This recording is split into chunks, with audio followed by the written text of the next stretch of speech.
Those with an interest in early modern Eurasia will be familiar with a common misconception that many people have when studying Ottoman history. This is the tendency to view it through the lens of it being a supposedly Turkish empire, in essence a country whose law, culture, military, government and bureaucracy were dominated exclusively by Turkish influence, leaving little room for any other ethnic and cultural groups to substantially intervene in the affairs of the empire's institutions to a similar degree. There is no doubt that the country originated as a Turkic Beylik, and the primary language of its bureaucracy was Ottoman Turkish. However, as the empire expanded and began to incorporate more ethnic and religious groups, its civil and military administration had to adapt over time in order to accommodate these new changes. To add some context, at its territorial zenith, the empire was a transcontinental superstate stretching from the Carpathian Mountains in the north to the Red Sea in the south, and from the eastern borders of Morocco all the way to Kurdistan. It was an empire which called upon a diverse array of governors,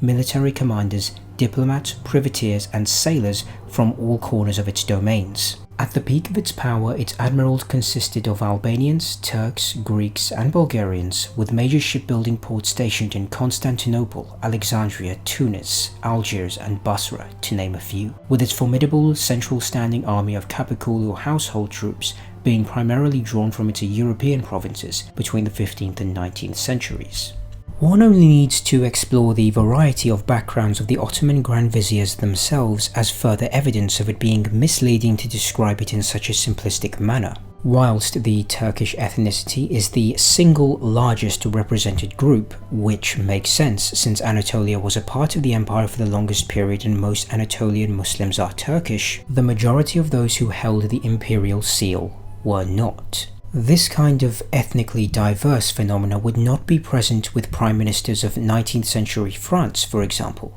because the latter was a nation state, where almost all of their heads of government were French despite having an overseas empire.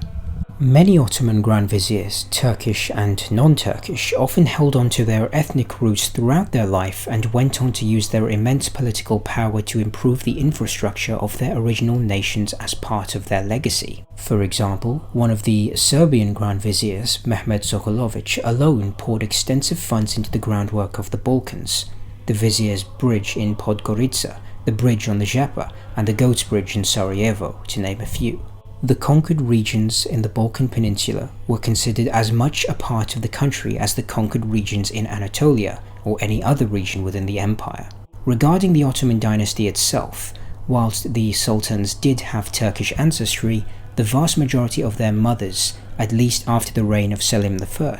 were from the Balkans, Ukraine or the Caucasus, leading to most of the Ottoman emperors being, well, not very Turkish. It would be misleading then to describe it as a Turkish empire the same way one would talk about the British or French empires, since at the peak of their power, these were colonial nation-states, with peripheral overseas territories exploited predominantly for the benefit of said nation-states. For example, an Indian living under the British Raj could rarely hope to attain high positions of power and influence in the political apparatus of Great Britain itself. And when this happened, it would have been the exception and not the norm. This was because the conquered peoples, whilst a part of that country, were not considered part of those nations, and therefore were not granted the same privileges. Contrastingly, within the Ottoman Empire, there was no central Turkish nation-state. It was indeed the norm to have people from various non-Turkish ethnic groups to attain dominant positions in society, regularly reaching as far as the office of Grand Vizier itself.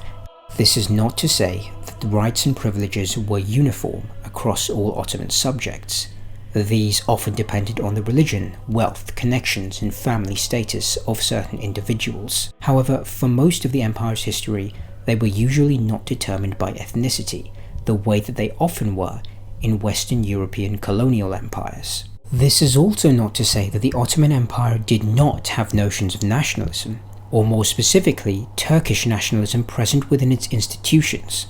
During the last few decades in particular of the empire's existence, nationalist ideologies were present in both the empire itself and the countries that surrounded it.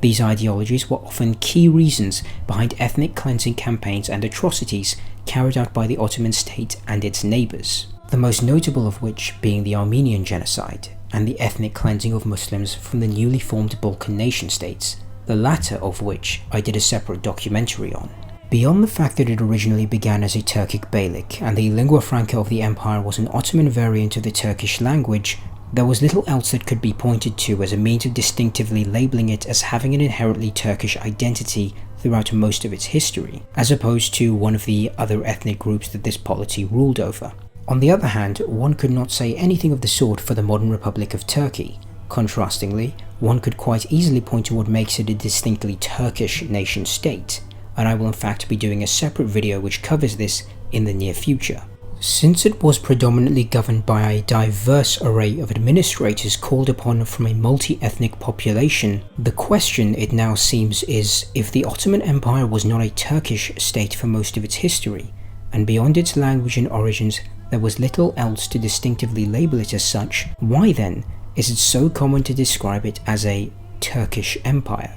and use this term interchangeably with its actual names? I think the answer to this question is quite multifaceted. To begin with, as ideas of national sovereignty and the nation-state become more popular in Ottoman territories during the 19th century, nationalist groups from various ethnicities seeking independence from Ottoman rule needed a way to legitimize their own movements, as well as delegitimize Ottoman rule as ethnically alien to the supposedly indigenous people who were being governed, and present this rule as an illegitimate, unlawful breach of their autonomy. Because of its potent connotations, the word Turkish arguably served as the principal linguistic vehicle for suppressing the multi-ethnic nature of Ottoman cultural heritage in the Balkans and rendering Muslims as occupying others in the projected Christian nation-states. It enabled nationalists in the 19th century Balkans, for example, to dismiss as foreign the substantially mixed bureaucracy and military, as well as their own Muslim populations, and disregard the extent of social and cultural ties amongst them,